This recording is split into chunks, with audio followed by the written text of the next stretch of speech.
going to Ondo State, as of course we all know that there are so many issues piling up in that state. However, we have some guests who will be helping us to make sense of the discussion this morning. With us in the studio is Dr. Pascal Bohibe. He's a policy strategist expert. Of course, he's one-time local government chairmanship aspirant for Igwebe front seat. Thank you so much, Dr. Pascal, for coming on the program. Thank you for having me. Okay, all the way from still in Lagos State, we have Dr. Abayomi Arabambi. He's joining virtually on the program this morning. Dr. Abayomi Arabambi is the factional National Publicity Secretary for the Labour Party, the Apapa faction. Good morning, Dr. Abayomi. Yeah, good morning. Thank you for having me. Thank you so much, gentlemen. We are going to make this very, very quick. Dr. Pascal, let's begin with you. As a strategic policy and public affairs analyst, what are the key challenges Nigerians are facing in ensuring free, fair, and credible election? Well, this is a very good question. Talking about the challenges that they face, you know, the basic principles, core principles of presidential democracy. You know, so that number one, there should be clear separation of powers, right? There should be obviously the issue of check and balances. When you're looking at the three structures, talking about the executive arm, the legislature, and the judiciary. We expect that there should be clear separation of power and there should be check and balances. Each one should be able to check the excesses, test of the power. For instance, if the executive is exhibiting some excessive power, the judiciary should be able to say, hold it, you are going too far. Check and balances. Then, of course, there is the big issue of election rigging and manipulation of results. There is the need for, fundamental rights of the individual to vote and to be voted for, and the freedom to exercise their franchise. But some of these core principles, including, the people's sovereignty, the will of the people, is very, very important, because the power of the people is supreme, right? And when you talk about election, it's the will of the people that should be utmost priority. Okay. So these are some of the issues and principles of the democracy that have been vitiated in our political space. Okay, we'll get back to you in a moment. Let's quickly head to join Dr. Arabambi. Dr. Arabambi, just recently, the Labour Party candidate for ONDO gubernatorial election has been asked to stay away, Mr. Ebeseni. How will this impact on the Labour Party, which you belong to, though a faction of it? Well, thank you very much. It's a good decision in the right direction, because I believe all of you are aware, when NLC and their co-travelers invaded Labour Party in an attempt to hijack the structure, and when that one fails, Peter Obi and Governor Lesoti decided to, call a meeting where, the kind of meeting I am going to say, a party celebration meeting where they purportedly claim they dissolve the entire structure of Labour Party from the world, local government, state, and the national, knowing fully well they do not have such constitutional power within the ambit of the Nigerian Constitution and also the Labour Party Constitution. It was, during this that we have done the party primary where Dr. Ayodoro Femi emerges as the candidate. But you see, along the line, why they were planning with INEC, why they colluded with INEC for Labour Party, not to be recognized interim before the federal court judgment, the NSC under Abdullahi Doma led illegal National Caretaker Committee purportedly claimed they wrote a letter to INEC that they want to do primary and that they have their, Mr. Ibiseni, was their own candidate, so which we were shocked. But as law-abiding citizens, what we did was that we approached the court and we went before the federal court The man in question, Dr. Olorunfemi, was not invited. He was not joined. He was not aware Okay. of the suit. You can imagine somebody that you want to change. And the judge, in his wisdom, Justice Emeka Iwete, decided that it was Ebisheni. When we got rid of this thing, we now filed an appeal. Okay. And there are certain questions that the court asked, and they were able to provide an answer in their own response. And that was why the Court of Appeal yesterday set aside the purported substitution primary that the NLC led, NTC claimed they did for Ebisheni. That was what happened, because I don't want people to start criticizing the judiciary if they don't know, the nitty-gritty of an issue. I think it's better they need to ask questions. What happened? Why the Court of Appeal intervened that yesterday?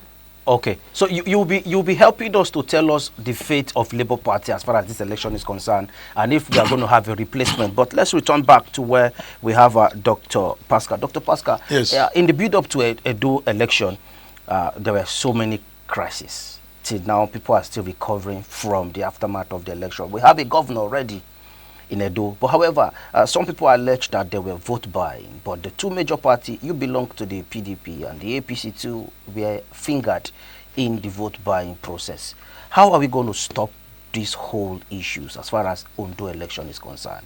Are we going to have vote buying still happening in Ondo State? You see, when it comes to election, where the right of the individual is very, very important. Individuals have the right to make their choice. And the decision to make a choice, to say this candidate, I'm voting for this candidate, they can be influenced. So the use of money is an incentive almost everywhere in the world.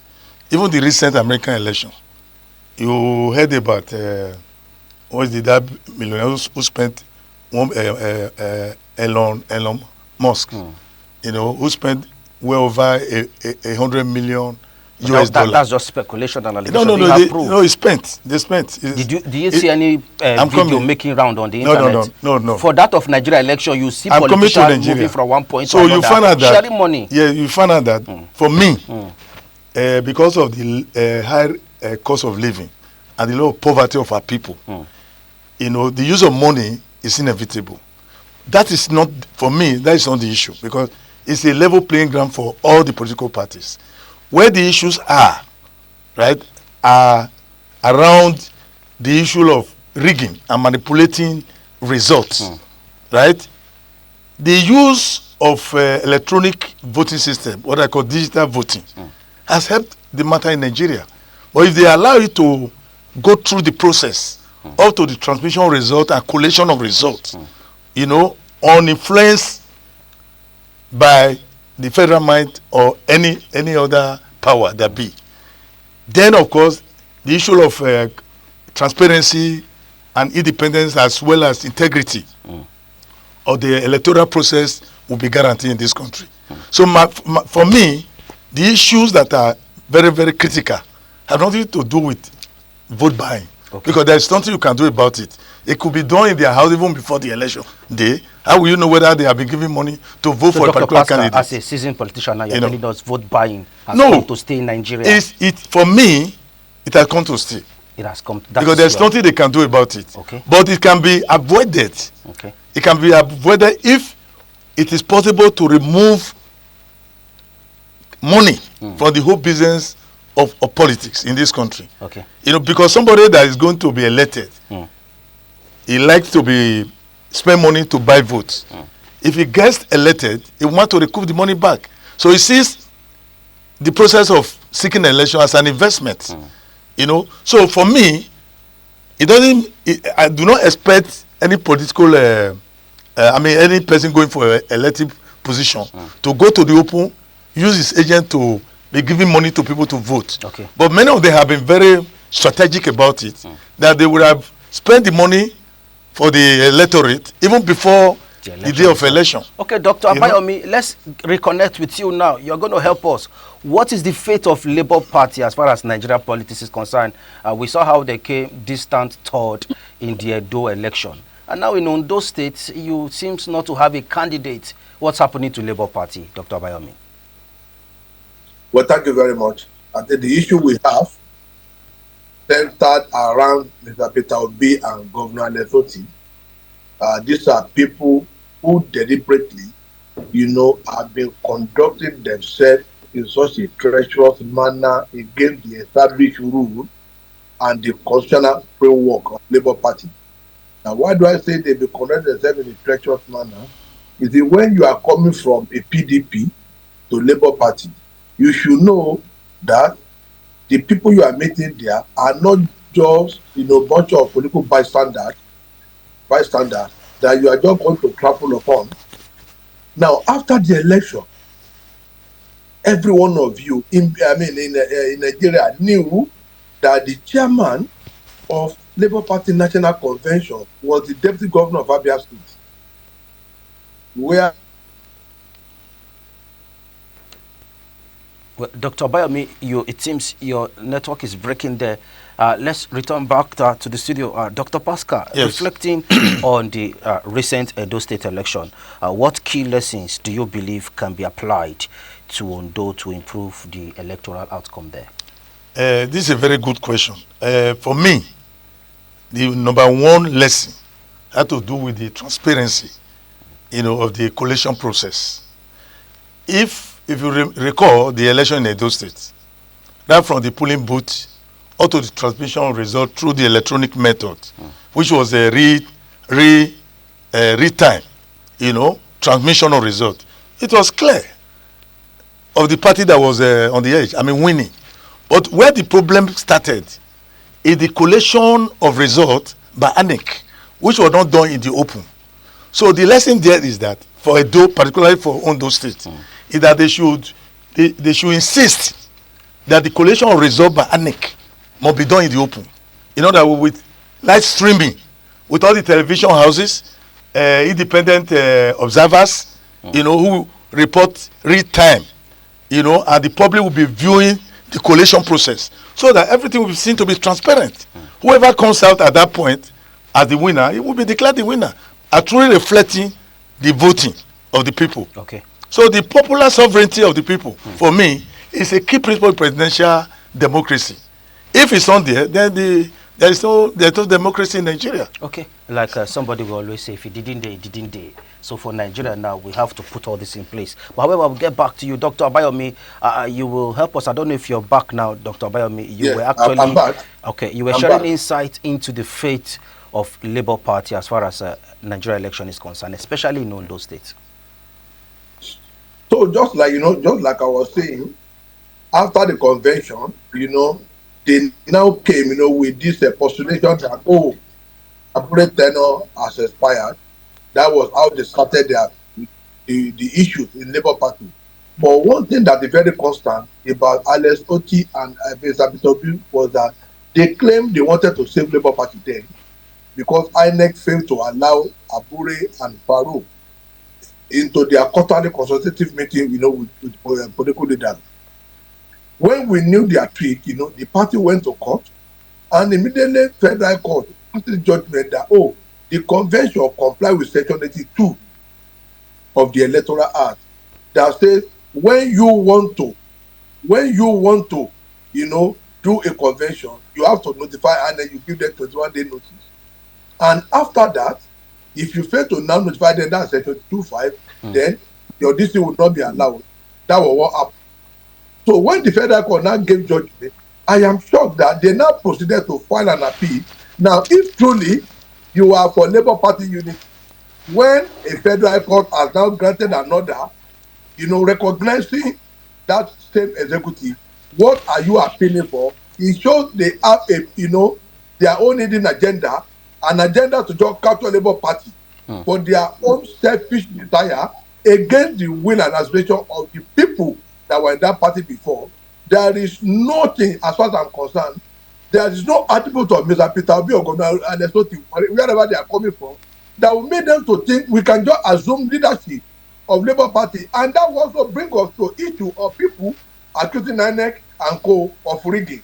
When a party could not manage its internal crisis, when a party deliberately fomented trouble, it's also happened to PDP during the period of 2023 election, when Atiku decided to take on 5 governors It happened to Jonathan, in the 2015, and that was why he lost that election to Buhari. It's something that all of us need to learn about. When you decided to frustrate a crisis, you should know that that crisis can go to any length to affect your party. Now, to those states, it is Labour Party that be campaigning. It is not about an individual. Once that person has been changed by the court, I believe everyone who claim they love Labour Party must continue that voting trend and vote for Labour Party on Saturday for us, to be elected. Not that they will say, oh, it is not because it is because Obi is not there, they were not going to vote. That means they want to go and form Obi Movement Party and not Labour Party. But if they decided to go ahead with that election, it showed that they are real and original Labour Party member. That is what I want to take concerning that. Okay, Dr.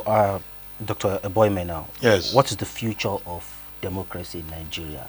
It seems after every election, we end in courts. After every election, the losers go out to the streets and claim their mandate has been stolen. What is the future of democracy in Nigeria? Democracy for me is a very wonderful concept when it comes to, governance. A presidential system of government, from what we have seen so far, democracy is a farce. In other words, it's not real democracy. I probably want to describe it as a fringe peripheral democracy. Even though it's supposed to be representative, even the representation in the real sense of the word is not representing the will and aspiration of their people. Okay. We know individuals are self-seeking, those who are elected. So for me, for democracy to work in Nigeria, right, the individual right to vote and for the vote to be counted is very, very important. So long as people, vote and their votes are not counted, what happens in the future is that people will not take election very seriously. So democracy is a risk. It's a risk. Because if people vote and their votes are not counted, or when they are contacted, even the independent electoral commission that's supposed to be, in the true sense of the word, independent, seem to be compromising the entire process, integrity of the process, then there is no hope for democracy in Nigeria.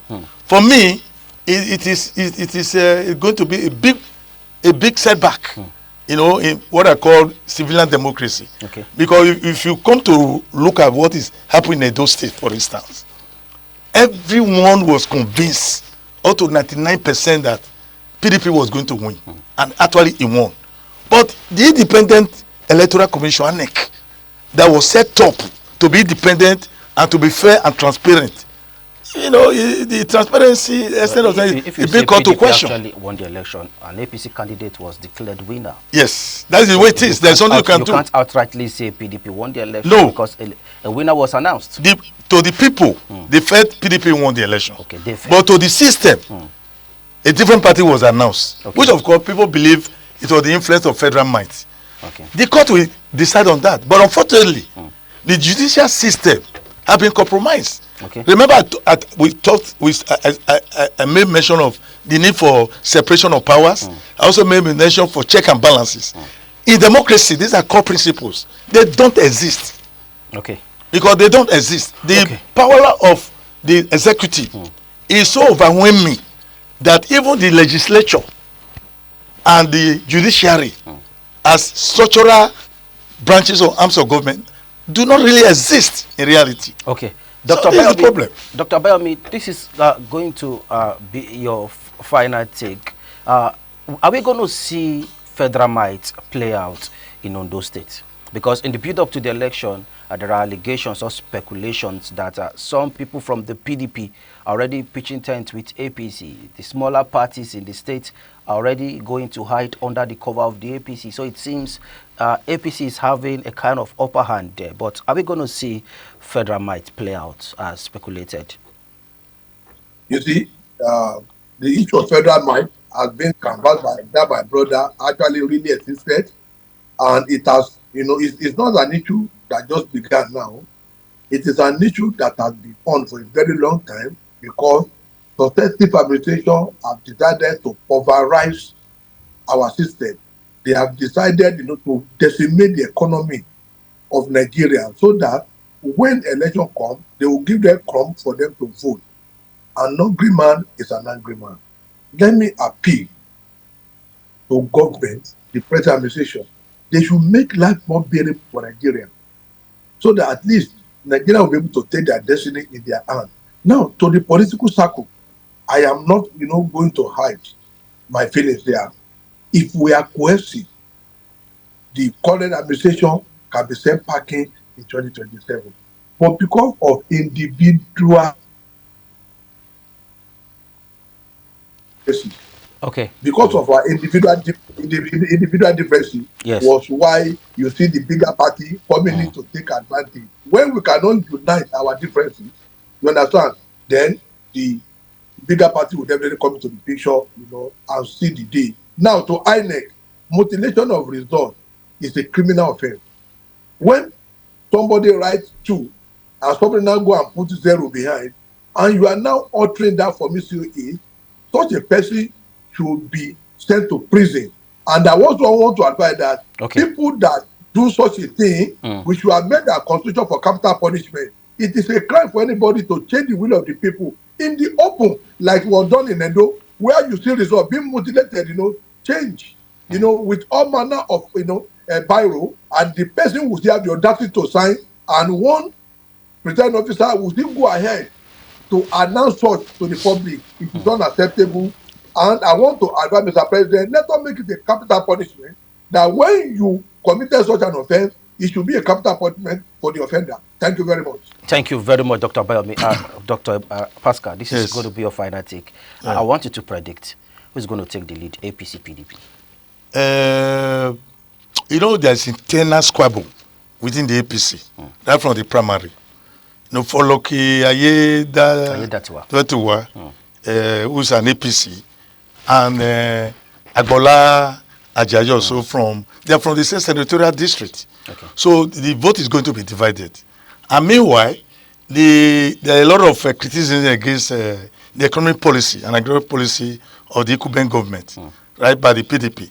So if election go as planned, there's a massive support, overwhelming support for PDP. Okay. PDP will likely win, but except again, if there's the influence of federal math and they insist that APC must have their way.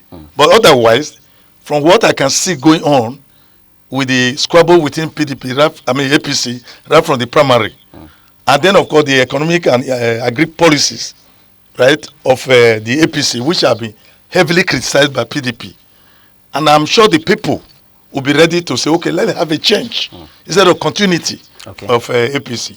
So I strongly believe that if things work out as planned, according to the way the people of Ondo State, are looking at the general political landscape, PDP should be able to win. Okay, thank you very much, Dr. Pascal Eboime, for finding time to be on this program. And of course, Dr. Abayomi Arabambi, we appreciate your presence. Thank you very much.